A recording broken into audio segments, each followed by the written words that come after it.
Hello guys, कसे आहात तुम्ही? आय होप तुम्ही खूप मस्त असाल, छान असाल, सुंदर असाल, सुरक्षित असाल आणि माझ्या एका नवीन व्हिडिओमध्ये तुमचं खूप खूप स्वागत आहे. तर आज आपण मटर पनीरची भाजी करणार आहोत. तर तुम्ही पहा, इथे मी 250 ग्रॅम म्हणजे पाव किलो पनीर घेतलेलं आहे आणि हे आहे फ्रोझन वाटाणे. तर आता थंडीचा महिना चालू आहे, तर थंडीच्या महिन्यामध्ये हे जे मटार जे आहेत त्या इझिली आपल्या मार्केटमध्ये स्वस्त अशा मिळतात. तर मी मटारच्या शेंगा आणून त्यातले वाटाणे काढून मी फ्रीजरमध्ये स्टोअर करून ठेवले होते. तेच हे फ्रोझन वाटाणे आहेत. तर हे जे फ्रोझन वाटाणे आहेत, तर मी एक बाउल भरून हे फ्रोझन वाटाणे घेतलेले आहेत. तर हे फ्रोझन वाटाणे आपल्याला 10 मिनटं बॉईल करून घ्यायचे आहेत. तर पहा, इथे आपण वाटण करणार आहोत. तर वाटण करण्यासाठी मी इथे 2 मोठे कांदे असे उभे चिरून घेतलेत. इथे मी आलं, लसूण, मिरची आणि खूप सारा कढीपत्ता घेतलेला आहे. त्याचबरोबर जर तुमच्याकडे कोथिंबीर असेल, तुम्ही इथे अगदी थोडी कोथिंबीरसुद्धा तुम्ही घेऊ शकतात. इथे मी 1 वाटीभर काजू घेतलेले आहेत आणि इथे मी अर्धी वाटी छोटी म्हणजे 1 चमचा मी इथे खसखस घेतलेली आहे. इथे आपले वाटाणेसुद्धा बॉईल करून झालेले आहेत. 10 मिनटं मी वाटाणे छान मस्त बॉईल करून घेतलेले आहेत. तर चला आपण वाटणाची तयारी करूया. तर इथे मी 1 पळी भरून मी इथे ऑइल ॲड केलेलं आहे. तर इथे मी सर्वप्रथम आपण हे जे पनीर आहे, तर पनीर आपण फ्राय करून घेऊया आणि पनीर फ्राय करताना शक्यतो फ्राय पॅनचा वापर करा. आता इथे माझा हा जो तवा आहे, तर हा लोखंडाचा पॅन आहे, लोखंडाचा फ्राय पॅन आहे. तर हा जो पनीर आहे ना, तर बऱ्यापैकी पनीर खाली चिटकतो. तुम्ही पाहू शकता, म्हणून मी अगदी हा जो पनीर आहे अगदी तेलामध्ये मी अगदी 1 ते 2 मिनटं फक्त फ्राय करून घेतलेला आहे आणि लगेच तो मी एका बाउलमध्ये ट्रान्सफर करून घेतलेला आहे. जर तुमच्याकडे जर फ्राय पॅन असेल, तर तुम्ही फ्राय पॅनचा वापर करून तुम्ही पनीर छान मस्त दोन्ही साईडून हलके ब्राऊन करून घ्या तुम्ही. आणि पनीर फ्राय करताना तुपाचा वापर करा आणि फ्राय पॅनवरती हा जो पनीर आहे तो छान मस्त असा फ्राय होतो. पनीर फ्राय करताना कधी लोखंडाचा तवा किंवा चपातीचा तवा याचा कधीच वापर करू नका. शक्यतो फ्राय पॅनचाच वापर करा. तर पहा, आता मी त्याच तेलामध्ये जिरं राई ॲड केलेलं आहे. आलं, लसूण, मिरची, कढीपत्ता ॲड केलेला आहे. ते फ्राय करून घ्यायचं आहे. ते फ्राय करून झालं की काजू ॲड करायचे आहे. त्यानंतर खसखस ॲड करायचे आहे. आता हे पुन्हा आपल्याला 1 ते 2 मिनटं छान मस्त फ्राय करून घ्यायचं आहे. आता पहा, आपण हे 1 ते 2 मिनटं छान मस्त फ्राय करून घेतलेलं आहे. आता आपण हा जो कांदा उभा चिरून घेतला होता तो ॲड करायचा आहे आणि कांदा ॲड करून छान मस्त तो सुद्धा आपल्याला फ्राय करून घ्यायचा आहे. आता कांदा फ्राय करून झाल्यानंतर मी इथे अगदी 3 ते 4 चमचे मी इथं पाणी ॲड करणार आहे. तर 3 ते 4 चमच्याचा वापर करण्यापेक्षा मी इथं एक छोटी वाटी भरून पाणी ॲड केलेलं आहे. तर अगदी आपल्याला थोडं पाणी ॲड करायचं आहे, म्हणून मी एक छोटी वाटी भरून इथे पाणी ॲड केलेलं आहे. साधारणपणे 4 ते 5 चमचे पाणी किंवा पाव ग्लास पाणी ॲड करू शकतात. आता पाणी ॲड करून छान मस्त फ्राय करून घ्यायचं आहे आणि झाकण लावून आपल्याला 10 मिनटं छान मस्त हे शिजवून घ्यायचं आहे. 10 मिनटानंतर आपल्याला काय करायचं आहे, झाकण काढून घ्यायचं आहे. पण या 10 मिनटामध्ये 5-5 मिनटांनी झाकण काढून हे जे आहे वाटण, हा जो मसाला आहे, हा मसाला आपण फ्राय करून घ्यायचा आहे, जेणेकरून हा जो मसाला आहे तो तव्याला चिटकणार नाही. अशा पद्धतीने 10 मिनटं मंद गॅसवरती छान मस्त हा मसाला शिजवून घ्यायचा आहे. हा मसाला थंड झाला की आपल्याला काय करायचं आहे, याचं वाटण तयार करायचं आहे. तर पहा, हा जो मसाला आहे थंड झालेला आहे, हा मी ग्राइंडरमध्ये ट्रान्सफर करून घेतलेला आहे. यामध्ये अगदी थोडंसं पाणी ॲड करायचं आहे आणि याचं आपल्याला काय करायचं आहे, वाटण तयार करून घ्यायचं आहे. आणि इथे आपलं वाटण तयार झालेलं आहे. तर पहा, मी इथे हे जे वाटण आहे मी एका बाउलमध्ये काढून घेतलेलं आहे आणि हे आहे वाटणाचं पाणी. तर चला, आता आपलं सगळंच रेडी आहे. वाटण आपण रेडी करून घेतलेला आहे, फ्रोझन वाटाणे बॉईल करून घेतलेले आहेत. तर चला पटापट आता भाजी आपण फोडणीला देऊया. एका साईडला आपण पनीरसुद्धा फ्राय करून घेतलेला आहे. तर पहा इथे मी असा एक भांडं घेतलेलं आहे, त्याच्यामध्ये मी ऑइल ॲड केलेलं आहे. तर इथे मी 1 पळी ऑइल आणि 1 चमचा मी तूप ॲड केलेला आहे. तर तुमच्याकडे अमूल बटर असेल तुम्ही अमूल बटरसुद्धा वापरू शकतात. माझ्याकडे अमूल बटर नाही म्हणून मी तुपाचा वापर केलेला आहे. 1 चमचा तूप आणि 1 चमचा तेल. तर पहा इथे तूप मेल्ट झालेलं आहे. आता याच्यामध्ये आपलं तेल आणि तूप छान मस्त गरम झालेलं आहे. यामध्ये जिरं राई ॲड करायचं आहे, कांदा ॲड करायचा आहे. इथे मी अर्धा चमचा मीठ ॲड केलेला आहे. मिठामुळे कांदा लवकर शिजतो. त्याच्यानंतर अर्धा चमचा हळद, अर्धा चमचा गरम मसाला ॲड केलेला आहे.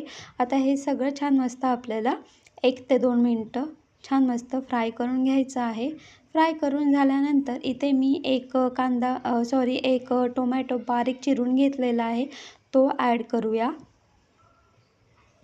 छान मस्त हा टोमॅटो फ्राय करून घ्यायचा आहे. आता काय करायचं इथे आपल्याला कांदा टोमॅटो अगदी मंद गॅसवरती झाकण ठेवून 5 मिनटं शिजवून घेऊया. म्हणजे कांदा टोमॅटो छान मस्त हे मऊ शिजले जातील. तर पहा इथे कांदा टोमॅटो मऊ शिजलेले आहेत. आता काय करायचं आपल्याला, हे जे वाटण आहे, जे आपण वाटण तयार केलं होतं ते आपण वाटण इथे ॲड करून घेऊया.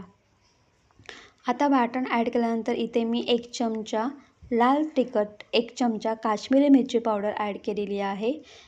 इथे आपल्याला मसाले ॲड करायचे आहेत. तर पहा इथे मी 1 चमचा लाल तिखट, 1 चमचा काश्मीरी मिरची पावडर ॲड केलेली आहे. आता मसाले ॲड करताना तुम्ही तुमच्या आवडीनुसार कमी जास्त ॲड करू शकतात. आता हे मसाले व्यवस्थित मिक्स करून झाल्यानंतर हे जे वाटणाचं पाणी आहे ना, ते सुद्धा आपण ॲड करूया आणि छान व्यवस्थित फ्राय करून घ्यायचं आहे, व्यवस्थित मिक्स करून घ्यायचं आहे. आता पहा हे व्यवस्थित मिक्स करून झाल्यानंतर काय करायचं आपल्याला, इथे ही जी ग्रेव्ही आहे तर या ग्रेव्हीला ऑइल सुटेपर्यंत आपल्याला ही ग्रेव्ही शिजवून घ्यायची आहे. तर ही जी ग्रेव्ही आहे तर मी ही ग्रेव्ही 15 मिनटं मंद गॅसवरती मी ऑइल सुटेपर्यंत शिजवून घेतलेली आहे. आणि या 15 मिनटामध्ये 5 मिनटांनी आपल्याला झाकण काढून ही ग्रेव्ही खाली करून घ्यायची आहे, जेणेकरून ग्रेव्ही खाली म्हणजे हे जे भांडं, या भांड्याला खाली ही ग्रेव्ही लागता कामा नये याची काळजी घ्यायची आहे. तुम्ही पहा ग्रेव्हीला छान मस्त असं ऑइल सुटलेलं आहे. तर मी ते 15 मिनटं ही ग्रेव्ही छान मस्त मंद गॅसवरती शिजवून घेतलेली आहे. आता काय करूया, बॉईल केलेले फ्रोझन वटाणे ॲड करूया. त्याचबरोबर इथे हे जे फ्रोझन वटाणे आहेत छान मस्त फ्राय करून घ्यायचे आहेत. फ्रोझन वटाणे ॲड केल्यानंतर इथे हा जो पनीर आहे तर आपल्याला पनीरसुद्धा ॲड करायचं आहे. पनीर ॲड करून झाल्यानंतर छान आपल्याला हे मिक्स करून घ्यायचं आहे. आणि व्यवस्थित मिक्स करून झाल्यानंतर इथे मी झाकण ठेवलेलं आहे. झाकण ठेवून मी अगदी 1 ते 2 मिनटं फक्त मंद गॅसवरती मी वाफ काढून घेतलेली आहे.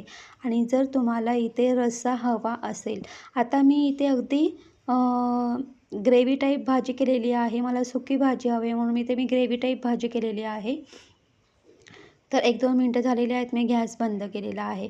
जर तुम्हाला इथे रस्सा हवा असेल तर तुम्ही याच्यामध्ये गरम पाणी ॲड करून तुम्हाला जसा रस्सा हवा कमी जास्त त्यानुसार तुम्ही ॲड करू शकतात. आता ही जी भाजी आहे ही भाजी तुम्ही फुलका, चपाती, पुरी किंवा भाकरी बरोबर तुम्ही सर्व करू शकतात. पण ही जी भाजी आहे ही फुलक्याबरोबर किंवा पराठ्याबरोबर खूप छान लागते. आणि इथे ही जी भाजी आहे ही भाजी मी जिरा राईस, फुलका यासोबत मी सर्व करणार आहे. ही भाजी नक्की ट्राय करून पहा. चवीला तर एक नंबर आणि भन्नाट अशी लागते. जर तुमच्याकडे अमूल क्रीम असेल तर तुम्ही वरतून अमूल क्रीमसुद्धा ॲड करू शकतात. नक्की ही भाजी ट्राय करून पहा. आपण ही भाजी सर्व करून घेऊया.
तुम्हीसुद्धा ही भाजी नक्की ट्राय करा.